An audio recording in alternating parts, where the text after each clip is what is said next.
Hey there! Today we are going to talk about what an optical attachment is, whether you actually need one, what makes it so useful, and of course look at some real-world examples of how you can use it. If you already know what an optical attachment is, you can skip ahead using the timestamps. By the way, projection attachment, optical snoot, flash projector, they're basically different names for the same type of optical light modifier. You'll often find all of these names used in the description of the same product on Amazon. So, this attachment is, let's be honest, not exactly the first thing on the priority list, especially for beginner photographers. However, a lot of people completely forget about it later on, and that's a shame, because this attachment is really cool and allows you to do a lot of interesting things. And I would say that specifically for product photography, stills or video both, it's probably one of the most useful modifiers you can have. So, what does it do? In some ways it's basically similar to a Fresnel lens, a modifier that we already talked about in one of our previous videos. Unlike most modifiers, this isn't just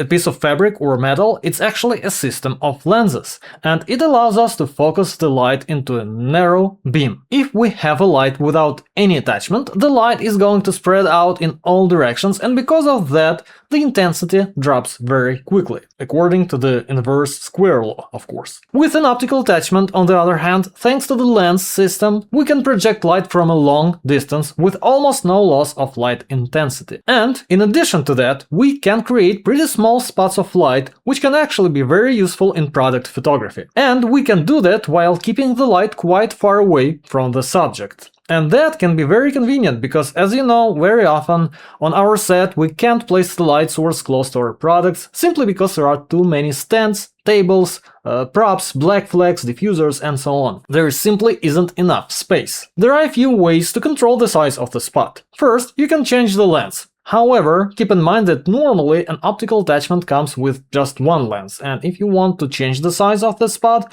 or more accurately change the beam angle, you need to buy an additional lens separately. The second way. The majority of projection attachments have what are called shutters. I think, to be honest, I'm not entirely sure what the correct term is in English, because I've seen them called different things, but you can see them on the screen, so you'll understand, I hope. And these shutters allow us to cut off the extra light and make the spot smaller.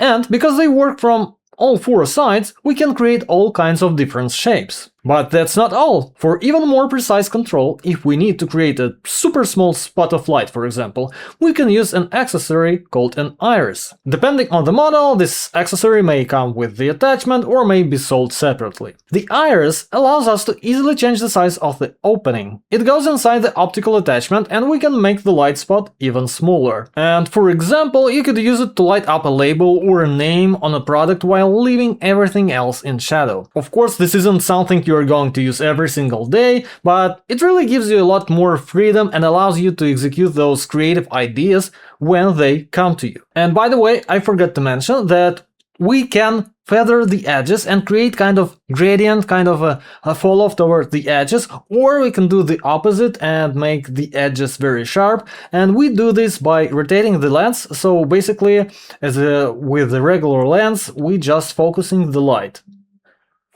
And in addition to that, you can use gobos with an optical attachment. Depending on the model, they may come with the attachment, or you may have to buy them separately. Just keep in mind that gobos come in slightly different sizes, so make sure you don't accidentally buy the wrong ones. And you can also have them custom cut for you on a CNC machine. The idea is that we can project all kinds of different patterns onto a background, or onto the subject itself, although usually, of course, it's the background. Naturally, you can also combine this with color filters and get even more variety in what you can project. Of course, this attachment needs to match the mount on your light, so make sure you get the right one. And there are different types of these attachments. Some are larger, heavier, and more expensive, where the attachment itself mounts onto a light stand. So it has its own yoke, and then the light itself attaches to the optical attachment. And then there are models where, just like a regular light modifier, you simply attach the whole thing directly to the light source. We've tried quite a few different ones, probably my favorite is the Godox BLP and BFP.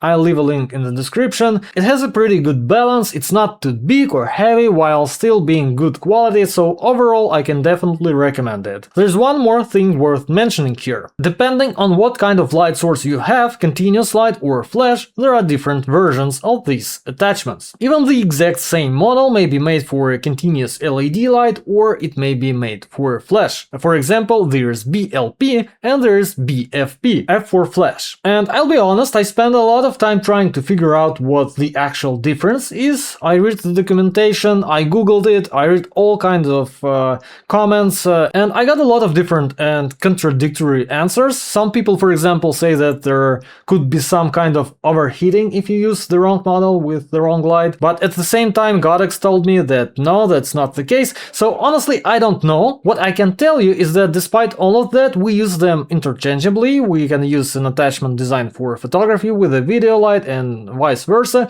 and everything works perfectly fine. But again, that's just our experience. The one thing I do want to point out, and this is important, is that if you're buying one and you have, for example, an older light, whether it's a flash or a continuous light, with a halogen bulb, you know, one of those long bulbs, you absolutely need to measure the size of that bulb, because there's a very good chance that an optical attachment simply won't fit on that light. The reason is that the distance between the thirst lens and the mount is too short. And even if you have a modern flash where the modeling light doesn't stick out, you may still have the actual flash tube sticking out. It's a good idea to measure that as well, because it's possible that even that won't fit inside. Now let's take a look at examples of how you can use it. And just a quick reminder, if you're watching this video, you're probably interested in product photography. In that case, you'll definitely like our product photography lighting setups that we put together as PDFs. Each setup includes not just a lighting diagram, but also a full gear list and key tips to help you recreate the shot. On top of that, we include a short video for every setup in case anything isn't clear. You can get the lighting setups using the link in the description. So, we're gonna take a stand and use a grip head to attach a duck clamp to it. A duck clamp is actually pretty expensive and honestly not something everyone needs, so of course you can easily replace it with other types of clamps. For example, you could use a super clamp. And if you have no idea what I was talking about, I'll leave a link in the description to our newsletter where we talk about all these little tools and accessories that we use on a regular basis. This kind of content isn't very viral because social media doesn't really like useful stuff. People love magic pills instead, you know, so subscribe, you'll actually find a lot of useful information there. Anyway, back to what we were doing. As you can already see on the screen, we are using our clamp to secure a sheet of clear acrylic. You could use glass as well, but clear acrylic is lighter and, unlike glass, doesn't have the greenish tint along the edge, and we placed the product there. Behind the product, we'll have a large white plastic diffuser. We'll light it from behind, so we'll place the light source behind the diffuser with a Fresnel lens as our modifier. This will give us a very soft gradient on the background. As you probably know, well, if you watch my video about the Fresnel lens, you can also use a reflector with a grid instead. We're not gonna light the bottle itself at all. That's simply our creative choice. We'll just highlight part of the label using an optical attachment. So we're setting up the light source with the optical attachment on the front, aiming at the product, and we're using the shutters to highlight the specific part of the label we want. We're gonna put something underneath to keep the whole studio from getting soaked, because there's gonna be a lot of splashing. We usually use some kind of absorbent pads for this, and of course we're switching the focus to manual, so the camera doesn't keep refocusing every time. Then we just start pouring water over the product, taking shots as we go, and repeating the process until we get the result we like. And here's what we ended up with. Now let's move on to the next shot. Here we've placed an apple box on the IKEA table legs, and on top of it we're putting a small wooden cube wrapped in a black soft touch plastic. This material, it's actually just our plastic backdrop cut to fit the cube. We're gonna shoot from above at a fairly steep angle, so we're placing the platform right on the edge of the box to make sure nothing sticks out behind it. Sorry, we forgot to film one small part of the setup, but the backdrop will be the same soft touch material, only orange, hanging from a crossbar.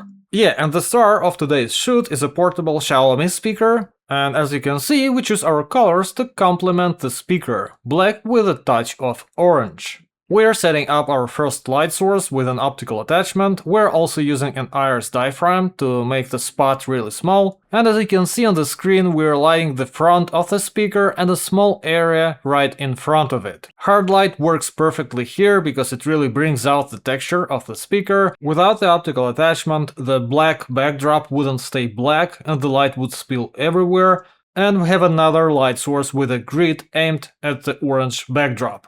And on the opposite side, we're placing a white diffuser. Milky acrylic would work perfectly here. Another light source with a standard reflector and a grid is shining through it.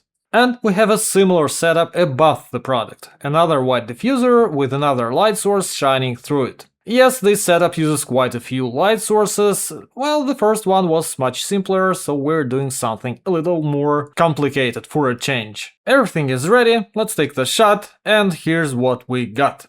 All the links will be in the description. I hope you enjoyed the video, don't forget to hit the like button and subscribe to the channel. See you in the next one. Bye! Feather the edges. We can feather the edges, feather the edges, feather.